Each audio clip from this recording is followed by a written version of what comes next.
Bismillahirrahmanirrahim. Они и горячие, они и посты соблюдают. Когда их праздник, люди боятся даже в этот квартал заходить, потому что десятки тысяч молодых мужчин стоят на коленях и молятся Богу. Где вы видели столько православных мужиков? Нигде и никогда. Только одни бабы. И вот так интересно. То, что угодно Богу, современный мусульманин знает. А то, что угодно Богу, современный крещеный не знает. И кто же ближе к Богу?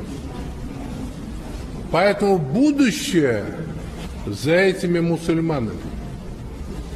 За ними будущее. Они будут населять эту землю. Teman-teman sekalian, secara histori, agama yang kita anut ini menguasai dunia. Kita baru sekitar 92 tahun saja tidak menguasai dunia. Dan ini perlu diungkapkan agar kaum muslimin sadar. Semenjak Nabi Muhammad SAW hijrah ke Madinah, dikenal dengan tahun 1 Hijriah. Dan hari ini kita berada di tahun 1430 sekian Hijriah. Berarti rentetan histori sejarah hijrah Nabi SAW sudah 1400 tahun. Kita mulai dari tahun pertama, teman-teman sekalian. Waktu Nabi SAW hijrah ke Madinah, Madinah itu sebuah perkampungan kecil. Sampai sekarang pun Madinah adalah kota yang kecil di dunia ini. Apalagi di zaman dulu. Beliau hijrah ke sana, teman-teman sekalian. Beliau sudah tahu waktu itu ada 2 negara besar, adik kuasa. Ada Persia menguasai setengah dunia, ada Romawi menguasai setengah dunia. Tidak pernah baginda Nabi SAW, teman-teman sekalian, sengaja pergi ke Persia atau Romawi untuk belajar masalah peradaban. Tidak pernah belajar militer, atau tidak pernah meminta mereka datang untuk melatih muslimin. Tapi baginda Nabi SAW menjadikan Al-Quran dan Sunnah, wahyu yang telah diturunkan oleh Sang Pencipta Allah, raja yang sebenarnya, sebagai pegangan. Maka mulai Nabi SAW membentuk militer sendiri, ekonomi sendiri, peradaban sendiri, segalanya di atas agama Islam itu sendiri.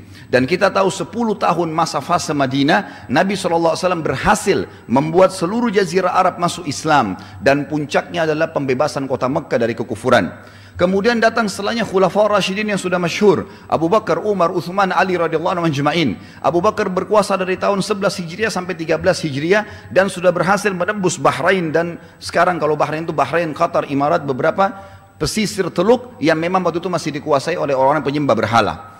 Kemudian datang Umar bin Khattab, puncak kejayaan Islam, tahun 13 sampai 23 Hijriah. 10 tahun fase kejayaan Islam ini luar biasa. Di tahun 15 Hijriah Umar bin Khattab mengutus pasukan yang dikenal dengan terjadinya perang Yarmuk, dipimpin oleh Abu Ubaidah bin Jarrah dan Khalid bin Walid radhiyallahu anhum ajma'in, untuk menembus jazirah Arab.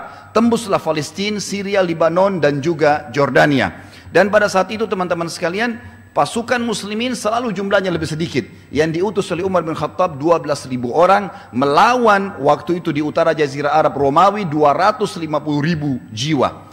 Jadi kurang lebih kaum muslimin cuma 5% dari jumlah pasukan kafir, tapi berhasil memenangkan peperangan. Kenapa? Karena para sahabat begitu yakin ini agama yang benar, Allah akan berikan kemenangan. Dan kemenangan bukan dari fisik, bukan dari kekuatan senjata yang ada atau hebatnya senjata, tapi bagaimana keimanan seseorang dan bertauhidnya kepada Allah Sang Pencipta. Tahun 16 Hijriah, Umar bin Khattab mengutus lagi pasukan yang lain dipimpin oleh Sa'ad bin Abi Waqqas, menembus negeri yang lain, Persia, 30.000 pasukan melawan juga 250.000 orang, dan berhasil menaklukkan dikenal dengan Perang Qadisiyah. Tahun 20 Hijriah, Umar bin Khattab mengutus lagi.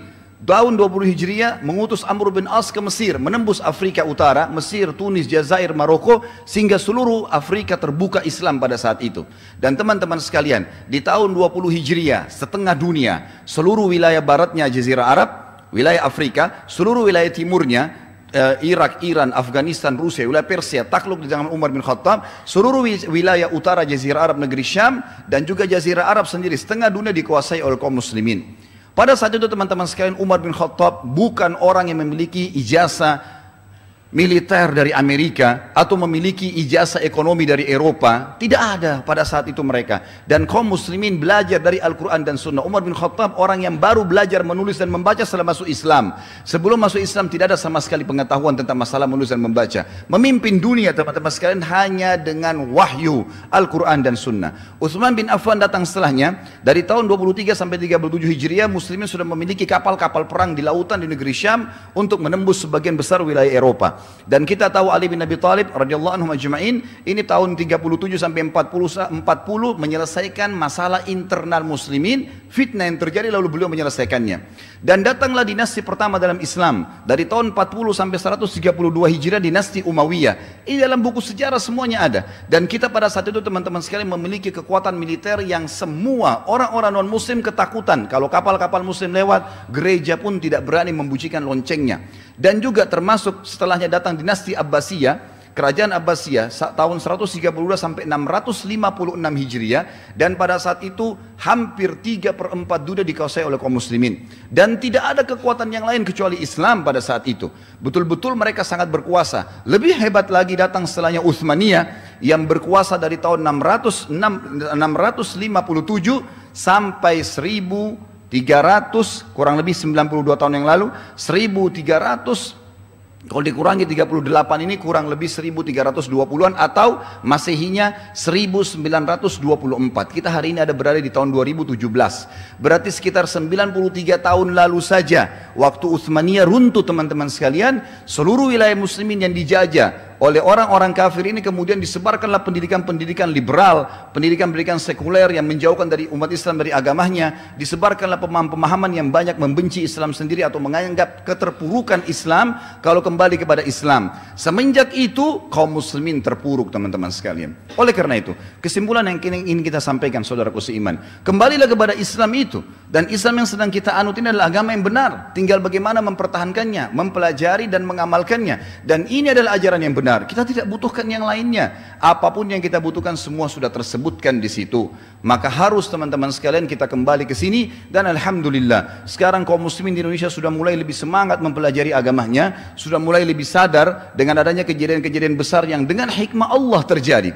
Dan kita tahu bagaimana pada saat Ahok menyebutkan kalimat tersebut, saya sangat yakin dia pun mungkin tidak sadar dalam mengucapkannya. Tapi bagaimana Allah membuat dia mengucapkan itu sehingga kaum muslimin bisa bersatu. Kaum muslimin mulai mempelajari agamanya, dan Allah sedang menyelamatkan kita mungkin dari banyak bahaya yang kita tidak tahu.